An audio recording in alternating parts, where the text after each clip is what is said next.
there are different methods you can use for each of those stages. I'll actually give you some of the different categories I like to think about. The first one in terms of pre-framing is what I affectionately call the inept pre-frame. Those are the ones that people usually try and throw out there, and they're just so obvious, it's just like, oh, come on.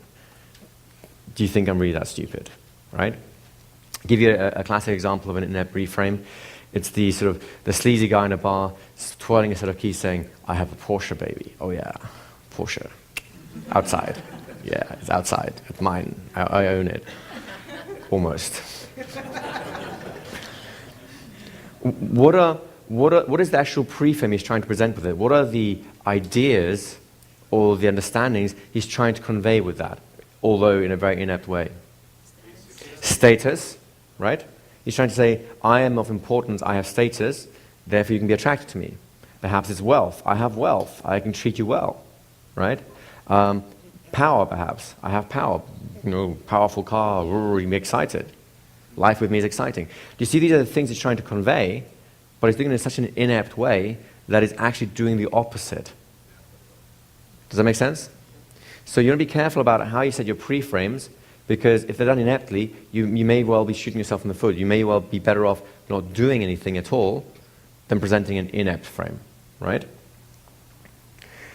The next kind of frame is a pretty direct setting of a reframe, and that's kind of where the more eloquent, I guess, speakers or people who in everyday life, when it works more eloquently, will tend to do this. They'll say, well, basically, it's not this, it's this. Right? It's a very straightforward, there's no bones about it. You know, most people think that only some people can hypnotize, and they're usually shocked to hear that pretty much everyone can be hypnotized if they want to, if they can focus properly. Now, my pre-frame there is pretty open, it's relatively overt, it's pretty direct. You can analyze it and decide whether or not to accept it, but the logic within it seems reasonably persuasive, so you're more likely than not to accept it, especially if you accept the other pre-frame, which is, I am the hypnotist, I know more than you because you're just a layperson and I'm not. Do you see how that works? So I'm using a implied pre-frame of authority to impose a direct frame that hypnosis is, or the ability to be hypnotized is very different to what you might actually have in your mind. Now, if you accept that, if I actually set that simple pre-frame ahead of time, and then we come on to doing some kind of a hypnotic thing, and you say, well, I don't know if I can be hypnotized, is that more or less likely to happen when I've set the pre-frame, even if it's direct? It's less likely to happen, isn't it? If you've accepted it, it won't happen. If you haven't accepted it, it might still happen.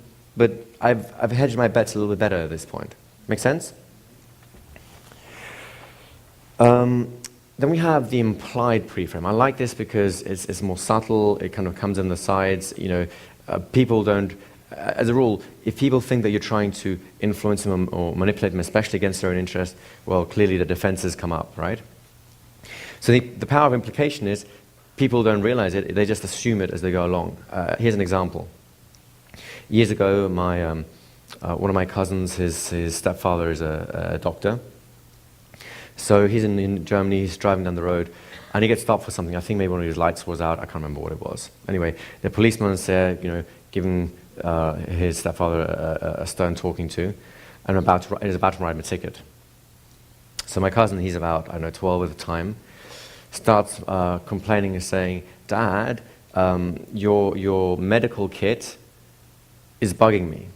Now, you should know that the word for medical kit in German, Arztkoffer, specifically means the suitcase for a medical doctor. So it basically tells them, this person here is a medical doctor, right? So say, basically, your medical suitcase is digging my heels, I don't like it. The instant the officer heard this, the frame switched. In Germany still, doctors have a very high status. And he suddenly started being, his whole manner changed, being more polite.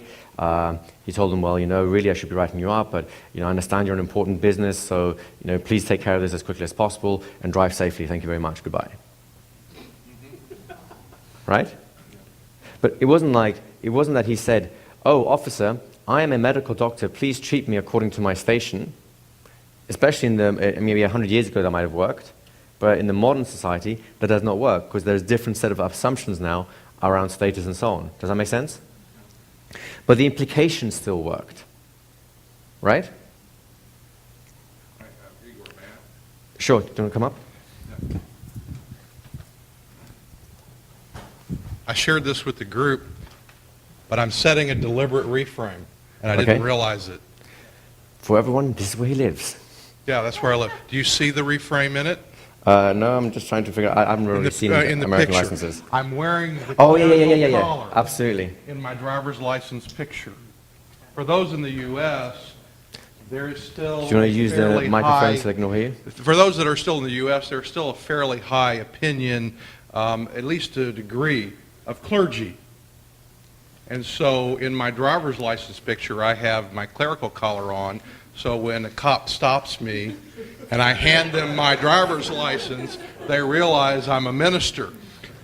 And it already has a whole bunch of assumptions about honesty, about reliability, about safety, right? Do you see what I mean?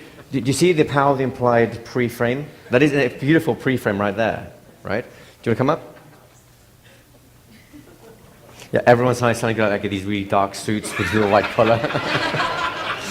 Either that or a white suit with a stethoscope around the neck. It's my driving license. Actually, this is very funny, and it involves my driver's license as well, which doesn't say much of anything. And actually, I think I'm wearing a T-shirt. Okay.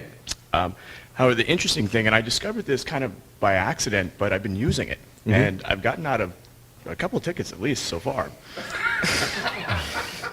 Which, and once I discovered that, it made me really think that, as a few people here know, because I took them to the market, I have this really crappy old van. Like somebody sold it to me for $1. It's that crappy, it's rusty and stuff, but I like it because I carry stuff in it. Okay. And so, especially if I go to my friends, obviously you don't know the area, but if I go to Irvine, which is kind of a higher end area, okay, I won't get stopped in the day, but I'll get stopped at night. Right. I will consistently get stopped at night. I will Right. always get pulled over. Right. Or the other day I got pulled over on the freeway, and I was speeding. So he told me, you're speeding. I get stopped, and I have like crap in the back of my van. I don't really care right now. I get stopped, they look at my driver's license, and they're like, well, this is Santa Barbara. I'm like, that's right. And I said, I'm not going to change this because I own that house. I'm just here working right now, and I'm really kind of tired, and that's why I'm just doing this. And they're like, and meanwhile I'm wearing like a nice watch, and they start thinking, okay, and they run my record. I have no record. I have nothing. They come back, all right, sir, well, just slow down next time, and all right, thank you. So, the thing that's happened there is, and this is something we'll come on to this afternoon, is, remember what we talked about a few days ago about triggering the amygdala through surprise, the unexpected? What are the expectations when they come up to the window for a beaten-up old van, especially at nighttime in a nice area? Yeah, that he's either there's robbing, doesn't belong there, he is, has some kind of maybe criminal intent, something like that, right?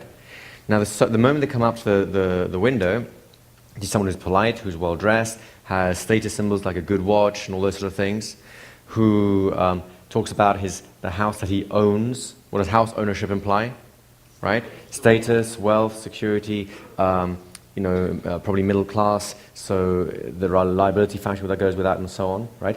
Notice how these are natural prejudices people have in our society. Just because people are poor does not make them unreliable. It does not make them untrustworthy. It does not make them criminal or have criminal intent.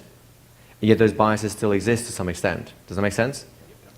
And the reverse biases exist as well. So just by having that little interaction, he's triggered the amygdala, the old patterns are frozen, now the new pattern is introduced, and he has to try and evaluate, how do I deal with this new pattern?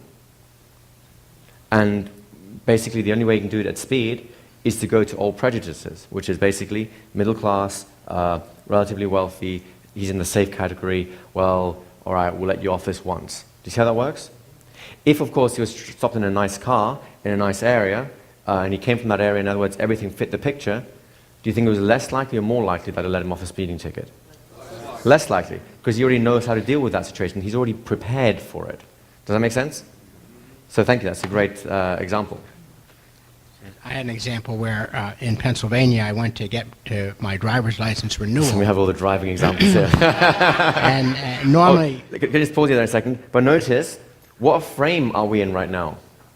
Right, what frames have you guys set by bringing out your driver's license and telling your driving stories? right? Getting out of tickets Tickets, frame, driving license, driving as an example. So where do all our minds go automatically? Does that make sense? Do you see how this is happening invisibly as we're operating? It just makes sense. It feels natural. But I'd like you to observe it because this is exactly how people's minds work. I apologize for doing this. Yeah. It's an interesting phenomenon worth pointing out. So, and normally I sign my name with MD after it, Mm-hmm. and as I did that and went to get my driver's license, the person there said, "You can't do this." He said, "You can't have an MD after your name." And I says, "Well, why So- not?" He says, "Well, we don't allow any clergy or doctors or anything to put that after their name. You just have to have your regular name on your Right. driver's license." So they're doing that specifically for the same reason, so that they don't use status to do that. So again, do you see how for every point of influence, someone will try and create a safeguard against it. So we have to be aware of what these things are, so we can maneuver through them smoothly, right? One more thing before we move on. Yeah. Well, in terms of wardrobe, I mean, we all have implied assumptions about that come from the way we dress, obviously. Subculturally, there are a lot of different youth cultures that rock different kinds of outfits. For Right. example, someone that's a skateboarder might look different than someone who's, I don't know, into like mod or for that matter, into like hip hop. Yep. It's just very different. And there are assumptions that underlie all those things as well. Exactly. So each culture, each context, each subculture has their own set of reference points, and the things that work well in one don't work so well with the other. For example, I think we mentioned this previously in another day. Remember the study we talked about where someone in a suit will have the same authority as someone wearing a uniform, who has the same authority as a police officer, more or less, because it triggers the same association inside people's minds.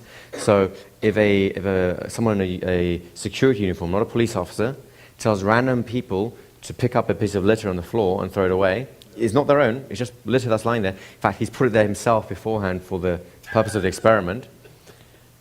A lot of people will go and pick it up. If a person in a suit does the same thing, the results are virtually identical, right? Of course, what if he was to walk into a different area where there's different assumptions about authority? For example, maybe the skateboarding community, although I'm not saying that they all have authority issues, or what if he walks into a biker bar, right? Or Mickey's bar, which apparently is a little bit more challenging, right? The suit now has a different meaning, right? The assumptions, the frames have changed because the context has changed, which means our study now about wearing a suit is invalid. Does that make sense? It's actually going to be damaging. So I would love to be able to give you, here's the universal golden rule, just do this and you'll be influential every time, but it doesn't happen. Unless the one golden rule I would say would be, understand the context you find yourself in and the hidden frames that context implies. Does that make sense to you guys? Is this useful? Do you have a quick question? Yes, just a comment in support of what you're talking about here. I have a friend who's a security expert in London, So he has a friend who's a security expert in London. and he says that you can rob any building in London simply by walking into the building So, wearing a neon high-vis vest and a hard hat. so apparently if you want to have a criminal intent, in London you can walk into any building and rob it if you're wearing a neon vest and a hard hat, kind of like a maintenance worker for the city council sort of would have. The reason for that being is that every contractor in London wears those high-vis vests and hard hats. Right. Every contractor in London, actually I would say probably in the UK, wear these high visibility neon vests and a hard hat. It's kind of like their uniform. People expect to see it in those buildings. The most difficult thing in training security guards in the building, because if you walk in looking like a contractor, the security guard automatically assumes you are a contractor, you're just there to work on the building. So he's saying that when his friend trains security guards, one of the hardest things is to get through to them that someone who looks like a contractor, in other words, has the hard hat and the vest, need not necessarily be one because they're assuming it and just waving them through without too many checks. The pre-frame in the security guard's mind is that that individual is simply there to work on the building. So the pre-frame, the assumption the security guard has is, oh, this person's just here to work in the building, he belongs here. What the people that they stop are everyone who walks into the building wearing a suit, because they want to know what floor they're going to, who they're there to see. And of course, They And of course, they look for the people in suits as the more dangerous people because they want to make sure they're going to the right floor, because especially in buildings that have segmented corporations inside them, they want to make sure that they go to the floor that they belong to rather than any old floor, right? The difficult task in training building security guards is to reframe their way of thinking, to consider everyone a danger, to stop and question everyone. But he said, literally, you can walk into any building in London and rob it just wearing that vest and hard hat. And once you walk outside, there are 100 of guys wearing the same vest and hard hats. Right. And quickly disappear. So basically, remember, there are legal implications to robbery and theft. However, for information purposes only, yes. I mean, again, it just illustrates this whole idea about wearing a vest and jumping into people's assumptions. It just illustrates how people's assumptions are basically active every day. And honestly, we need those assumptions because we can't think about every single thing fresh every single time. It frees us up to be able to focus our attention, our energy, and so on other things. It's just when these assumptions are problematic to us, we need to be able to find them and change them. And if they're problematic in terms of the context we enter, we definitely have to recognize them so we can change them ahead of time or during the moment of problems. Make sense? Go ahead. I just want to share a very interesting reframe experience I had when I was a young man. There were a couple of, there were four of us, two couples, and we went into a bar. There were a few motorcycles outside, you know, choppers and such. We didn't think too much of it. We walked in the door, and it was filled with all these really rough-looking characters, really serious. And we thought, whoa, maybe we've made a mistake here. But then we noticed the sign above the bar, and it said, the nicest place with the nicest people in town. And they were. Excellent. Here's something along the same lines. Has anyone seen a movie? You can rent it if you go to your video store or on Netflix. They can probably find it, called The Battle in Seattle. WTO. Yeah. And, well, here's someone who knows it firsthand then. It's a fantastic movie. Rent it. It's all about the big WTO fight in Seattle in 1999, where the World Trade Organization was going to basically, an unelected body was going to make all these new rules about trade in the world economy. And there were a lot of people from environmental groups and from progressive religious organizations and labor groups who felt like, well, these rules are going to satisfy maybe 1% of the world and screw everybody else. So they organized a tremendous march. And unfortunately, there were a few hooligans who smashed a few windows, and suddenly the news went gaga over, oh, all these hooligans and vandals and everything, and it cast a bad name for all the other people who attended who had very good intentions. Mm-hmm. So I have this vision that one day, these folks, well, you got to, let me just take a step back and look at the picture. You got all these police, they got helmets, they've got clubs, they've got body armor, they even may have gas masks. And they are out there in force in big numbers. And then you have all these people who are just like everyday folks, you know, pretty not unarmed and everything. What if all those folks showed up in three-piece suits? I would love to see what would happen, because then the enforcers would be acting violently or trying to rein in people who look like the people that give them their orders in the first place. Now, what I find interesting about what you're saying there is, political idealism aside, right, is think about it in terms of what he's just doing here in terms of the frames. He's mixing two frames that never really, or at least in our minds, don't really come together, right? It's kind of like saying, what if you had two police forces having to go at each other instead, right? It's just something that's so weird inside our minds, we can't even contemplate it. Although, I mean, it's really no difference to a war or anything else, right? It is possible that at some point something weird happens and two police forces clash this way. So the point here is you need to be very aware of what those frames are so that you can then create the kind of frames that allow a different kind of influence to occur. And the scenario you just described, again, is a great example of a pre-frame, right? It uses the expectations people already have to send a very different message, right? Yeah. So thank you for that. I appreciate that. So just one last one, otherwise we need to run on. Just a quick one. Okay. Just thought occurred to me, would you say that the use of the yes set is a kind of a universal pre-frame?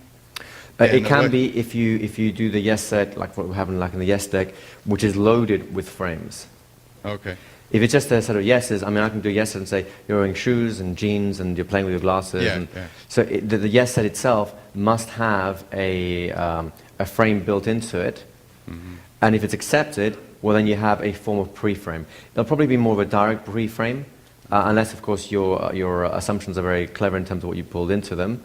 But absolutely, it's a form of pre-frame. Yeah, so it's like when you start working with a group, I've noticed that you'll ask certain questions, which Right. obviously the answer is yes. You're all here to learn conversational hypnosis. But it also, just to accentuate that, for example, when I'm asking you, like, you guys are here to learn some hypnosis, right? And otherwise, go next door, please. And you're here for conversation hypnosis in particular, right? So you're here to learn and master something new, right? So what have I just done there is I've got a yes set. I've, of course, paced the reason there, so I'm actually focusing the frame around the idea of hypnosis. So trivial things, I have the ability to like dissociate other ideas that don't fit into this thing, and I can cut them off. And I've also, and this is where it's a more implied frame, I've done a little lead, right? So you are here to master something. You never said you were. But I've assumed that, and by the role of the yes set, it creates a new frame about mastery. Now that allows me to do several things. It allows me to move faster. It allows me to push you more. And it allows me to maybe force you back from exercise and things like that a bit more. So if, in other words, if something is going down the wrong track, like for example right now we're asking too many questions. And I can say, do you want to ask more questions, or do you want to learn some conversation hypnosis? Which is it? Learn. All right then, let's do it. Do you see the example of a reframe that I've set up by establishing a frame, a pre-frame ahead of time? Do you see how that works? Because now I have a frame of reference, which is you're here to learn conversation hypnosis. You're not here to chat. You're not here to present your own opinion about the world, your own philosophy of life, and so on. You're here to learn conversation hypnosis. That's what we're doing. And whilst it's great to have these discussions, if they go too far, I have an ideal setup, a pre-frame, which will allow me to cut those things short and refocus on what we're here for, which after all really is what we're here for. And that illustrates another point, which is pre-frames are not necessarily at someone else's detriment. If I allow the conversations to run in any old direction constantly ad infinitum, at the end of the 10 days, how satisfied would you feel with what you've gotten out of this 10-day course? Right? Yeah. I would have failed on my promises to you because I didn't allow the group to be focusing on what I promised I would be focused on. So it's not that pre-frames are like a manipulation, I'm going to force you to do stuff. It actually allows us sometimes to let people get what they want when they're actually fighting themselves without realizing it. Make sense? Yeah. So everyone good with the idea of pre-frames so far? There's a couple of other things I want to say in terms of setting a pre-frame. We'll cover this more in the advanced section. Stories are one of the best ways of setting pre-frames. Now, you can tell a story about, I was at a seminar once and people were asking way too many questions, so the head of the seminar said, "Shut up! Stop it! Leave me the hell alone!" And so I learned a valuable lesson. Right? I would put that kind of story in the inept category. That or highly amusing. So when we get into storytelling, we'll focus more on how to be a little bit more suave, a little more smooth, a little bit more indirect and elegant about what we're doing. Okay?